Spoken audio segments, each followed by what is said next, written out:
नगर निगम ने भिक्षावृत्ति रोकने के लिए अभियान तेज कर दिया है। बुधवार को गौरीघाट से 22 भिक्षुकों को शासकीय आश्रय स्थलों पर शिफ्ट कराया गया। इसके साथ ही बाहर से आए 7 भिक्षुकों को काउंसलिंग के बाद उनके गृह ग्राम भेजने की व्यवस्था की गई है। निगमायुक्त रामप्रकाश अहिरवार ने बताया कि इस मुहिम का उद्देश्य भिक्षुकों को केवल सड़कों से हटाना नहीं बल्कि उन्हें समाज की मुख्य धारा से जोड़ना है। अभियान के तहत गौरीघाट, तिलवारा घाट, उमा घाट, जिलहरी घाट, दरोगा घाट व शहर के प्रमुख चौराहे, बस स्टैंड और रेलवे स्टेशन परिसर पर कार्रवाई की जा रही है। निगमायुक्त ने बताया कि भिक्षा देना और लेना कानूनन अपराध की श्रेणी में आता है। नियमों का उल्लंघन करने पर धारा 223 के तहत 1000 रुपए का जुर्माना और जेल की सजा का प्रावधान है। नागरिकों से अपील है कि भिक्षावृत्ति को बढ़ावा देने की बजाय भिक्षुकों के पुनर्वास में सहयोग करें।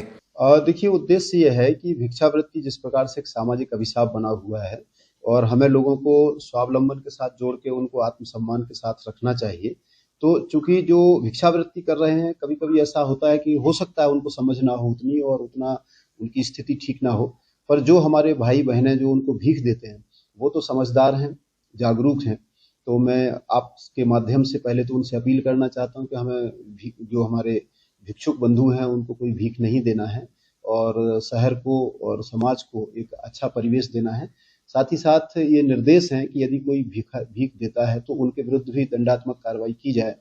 अभी हम लोग जागरूकता के तौर पे और लोगों को जागरूक करने के उद्देश्य से जो है आर्थिक जो दंड लगाना है वो शुरू कर रहे हैं और हमने गौरी घाट और तिलवारा घाट जो अन्य धार्मिक क्षेत्र हैं वहां पे अपनी टीम भेजी हुई है और उनको कहा है कि यदि कोई ऐसे मिलते हैं जो भिक्षावृत्ति दे रहे हैं उनके विरुद्ध जरूर दंडात्मक कार्रवाई करें ताकि एक जागरूकता फैले, लोगों में एक डर रहे और एक दूसरे से के माध्यम से मैसेज भी प्रसारित हो कि हमें इस प्रकार से जो है भिक्षावृत्ति नहीं बढ़ाना है। सर, ये दंड कार्रवाई में कितनी रकम?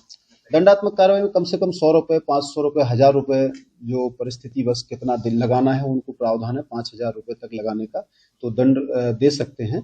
इनफैक्ट इसमें प्राथमिकी दर्ज कराने का, FIR दर्ज कराने का भी प्रावधान है और यदि और उसके बाद न्यायालय में प्रस्तुत किया जाएगा। न्यायालय उचित जो कार्रवाई होगी फिर वो न्यायालय से होती है। तो मैं सभी से अपील करना चाहता हूँ कि कृपया भिक्षावृत्ति को बढ़ावा ना दें, साथ ही साथ शहर को जो है एक अच्छा परिवेश दें और जो भिखारी हैं उनको आत्मसम्मान के साथ जीने के लिए हम लोग उनको स्वावलंबन से जोड़ने की दिशा में भी प्रयास करें। सर, शहर में और भी मंदिर हैं, जैसे गौरी घाट, यहीं बस कार्रवाई होगी कि शहर में? नहीं, पूरे शहर में हम लोग सर्वे कर रहे हैं। अभी जो गौरी घाट का चूंकि सबसे ज्यादा वहाँ होते हैं वो तिलवारा घाट, नर्मदा मैया के किनारे जो स्थल हैं धार्मिक सबसे ज्यादा वहीं होते हैं। फिर चौराहे हैं, पुल के ऊपर हैं, अन्य छोटे छोटे मंदिर हैं, वहाँ भी लोग बैठते हैं। तो सभी जगह धीरे धीरे इसको हम लोगों ने आगामी 3 महीने का टारगेट लिया है कि 3 महीने में हम पूरा एक सामाजिक परिवेश बना के एक वातावरण और जन जागरूकता के साथ और जन सहयोग के साथ इस जो सामाजिक अभिशाप है उसको समाप्त करें। सर, ये जो बाहर से जो आते हैं, जिस तरीके से ये शास्त्री ब्रिज के नीचे की बात करें, कहीं पर भी जो सिग्नल्स होते हैं जो उनके भी आधार कार्ड या उनकी परिचय पत्र देखे जाएंगे? यस, बिल्कुल सही प्रश्न है ये। कल पूर्णिमा थी और पूर्णिमा के अवसर पर नर्मदा जी के तट पर काफी लोग बाहर से ऐसे जो तात्कालिक भिखारी आते हैं कि 1-2 दिन के लिए आते हैं, उन सभी को 1 दिन पहले यानी कि 31 मार्च को और 1 अप्रैल को दोनों को वापस किया गया है। उनको वहां बैठने नहीं दिया गया। जो परंपरागत बैठे थे उनमें से 22 लोगों को वापस किया है और वहां से हटाया है। आज भी टीम गई है और शहर के जो अन्य लोग हैं उनको भी वहां से भी उनको हटाया जाएगा। जो भिखारी हैं, जो भिक्षावृत्ति कर रहे हैं, उन सभी का पूरा डिटेल, आधार और उनका एड्रेस लिया जा रहा है। मैं बताऊं आपको 30-35 ऐसे लोग मिले हैं जिनके पास ना कोई परिचय पत्र है, ना कोई प्रूफ है कि वो कहाँ के हैं। उनके लिए हम पुलिस के साथ भी शिनाख्त कर रहे हैं और उसमें कई तरीके के जो है वो सामने आती है जानकारियां। तो पुलिस के अधिकारी भी हमारे उसमें साथ में हैं, सामाजिक न्याय विभाग के अधिकारी भी साथ में हैं और एक ज्वाइंट टीम बना करके उसको हम लोग काम कर रहे हैं। आंकड़े की बात करें तो कितना आंकड़ा होगा? अभी लगभग प्रथम दृष्टया 500 के आसपास का आंकड़ा है, जिसमें 279 हमने एक वेरिफिकेशन कर लिया है। बचे हुए का हम अभी और वेरिफिकेशन कर रहे हैं।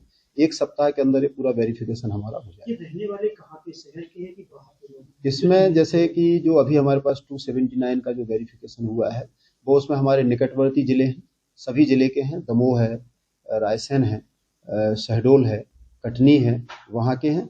फिर कुछ जो जिले के हैं वो जिले में भी अन्य तहसील के हैं और जो स्थानीय जो जगह के हैं वो बहुत कम है। तो जो इस तरीके का हम लोगों ने उसको 4 पार्ट में सेग्रीगेट किया है और उसी तरीके से जो हम लोग हैं उनको साथ डील कर रहे हैं। देखो चौराहे में सबसे ज्यादा बच्चे लोग होते हैं, उनके लिए क्या? ये हमने बताया आपको कि ये बिल्कुल अभिशाप है और कानूनन जुर्म है, और जो बच्चों को लेकर के आते हैं ये तो बिल्कुल नहीं होना चाहिए। तो हमने पूरी टीम को इसमें लगाया है। कल हमने एक बस भी लगाई थी इसमें। आज 2 जो हमारे ये वाहन हैं इस प्रकार के, जो जिनमें की सीट रहती है और उचित व्यवस्था रहती है, वो वाहन लगाए हैं।